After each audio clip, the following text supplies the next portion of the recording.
Olá, queridos amigos. Eu sou um servo de Deus. Essa é a nossa gota de sabedoria de hoje. Nós estamos nessa pequena série, respeitando os limites da vida. Gente, como eu sofri na minha caminhada. Interessante. Como eu me rejeitei, me ofusquei, me recanteei. Como foi difícil chegar até onde eu estou hoje. Hoje eu olho assim com toda tranquilidade da vida. Eu disse, poxa, como a vida poderia ter sido mais fácil para mim. Como algumas dores eu poderia ter evitado. Claro que tudo que eu passei, isso foi fundamental para a construção de quem eu sou hoje.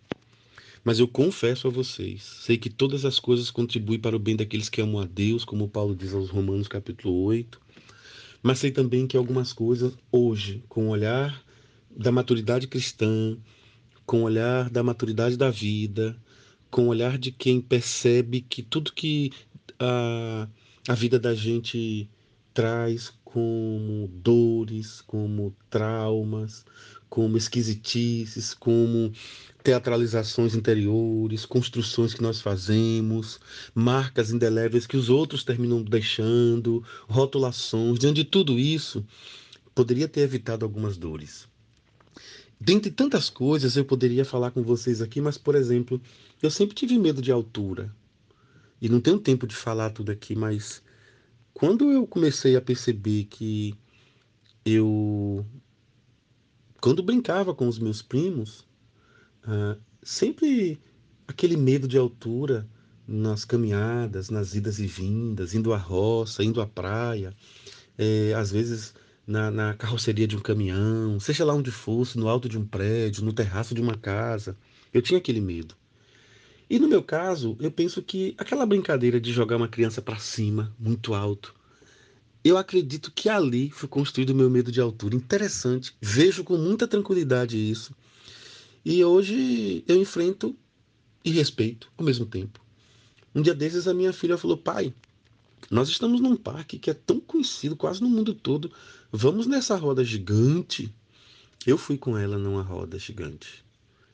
Para mim foi uma dor muito grande iniciar. Mas a dor foi transformada em alegria quando eu disse: filha, eu tenho medo.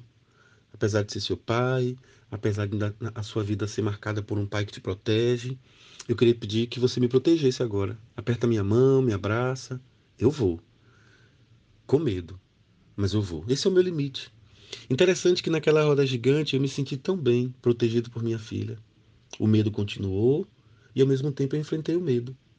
Então eu tenho aprendido na minha vida que respeitar os limites pode trazer para a gente alguns confortos e tirar alguns desconfortos. Vai ter limites que você vai dizer para ele bem assim, ó, eu vou lutar, eu vou vencer e vou te ultrapassar. Eu já fiz isso com altura, por exemplo. Mas vai ter alguns limites que você vai dizer para ele bem assim, ó, eu te respeito e não é fraqueza da minha parte, não me sinto diminuído por isso, simplesmente eu não quero enfrentar. Isso está fazendo muita diferença na minha vida nos últimos 20 anos. Eu acho que 20 anos é muito. Talvez nos últimos 15 anos eu comecei a intencionalmente a trabalhar isso em mim. Então, com toda certeza, eu preciso conhecer, reconhecer, saber onde estão os meus limites, até onde eu posso ir, até onde eu quero ir, até onde eu consigo ir, até onde Deus quer que eu vá. Porque tem limites que Deus diz assim: não vá, filho. Esse é o seu limite. Foi assim com Moisés. Moisés, não me fale mais nesse sentido. Você não vai entrar na terra prometida. Então, o Gênesis capítulo 2, do 15 ao 17, diz assim: tomou, pois, o Senhor Deus ao homem e o colocou no jardim do Éden para o cultivar e o guardar. O Senhor Deus lhe deu uma ordem: de toda árvore do jardim comerás livremente, mas da árvore do conhecimento do bem e do mal não comerás, porque no dia em que dela comeres, certamente morrerás. Eu tenho aprendido que determinados limites, se eu tentar ultrapassar, é como se fosse uma morte emocional. É como se fosse uma morte da minha própria vontade, uma morte daquilo que me dá conforto. Alguns limites eu vou ultrapassar para que eu tenha vida. Os limites, por exemplo, do pecado. Eu tenho que enfrentar o pecado e dizer: olha, é muito bom, a minha carne pede, e como disse um amigo meu, eu quero, mas não posso, e fugir. Outras coisas que não têm a ver com o pecado, têm a ver com o meu próprio conforto, com a minha própria condição, com o meu jeito de ser, com os meus enfrentamentos. Eu não quero enfrentar. Esse é o meu jeito. E é preciso que, se eu não me respeitar nesse sentido, ninguém vai respeitar. Tem coisas que eu faço muito bem. Eu não sou obrigado a fazer o que todo mundo faz. Eu não sou obrigado a ser como todo mundo é. E aí é onde está a individualidade, a subjetividade e a graça de Deus. Deus nos fez de forma muito singular. E só por isso eu posso ter coragens e medos.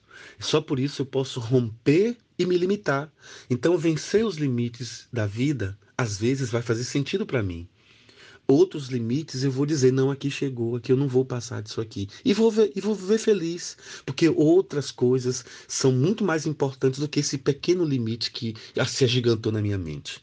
Eu não sei se vocês vão entender essa série, mas essa série talvez eu esteja mais desabafando, falando de mim mesmo, falando das minhas dores, falando daquilo que eu vivi, do que de fato, do que eu estou tentando passar para vocês. Talvez essa gota com cunho mais retórico tenha mais uma conotação de testemunho do que de uma exposição. Mas Deus sabe que o meu coração, a vontade é de ajudar. Quem sabe eu encontro um Hermes ou uma Hermes que sofreu muito na vida porque a rotulação social, os paradigmas que precisam ser quebrados, os padrões que precisam ser formados e eu preciso fazer parte dele. Se eu não fizer parte dele, eu não sou. E graças a Deus, hoje eu vejo como Deus me livrou, por exemplo, de me tornar um viciado em drogas, porque quando eu jogava futebol, todo mundo usava. E eu tinha um medo muito grande de me tornar um viciado, de perder o controle da minha vida. E eu dizia não. Hoje eu percebo que aquele limite que todo mundo dizia, você é frouxo, me protegeu. Eu respeitei aquele limite. Senhor, obrigado, Pai. Ô, Senhor, muito obrigado por essa série. Onde chegar a minha voz, que chegue a voz de Deus. No nome de Jesus. Amém. Gente, se vocês puderem, vão lá no Gota de Sabedoria, né, oficial, no Instagram. Curte lá. Vai no meu também, hermes.júnior é o meu pessoal. Mas vai também no canal, no YouTube, Gota de Sabedoria Oficial, Pastor Hermes com H, tá bom? Grande abraço, fiquem com Deus. Abraço.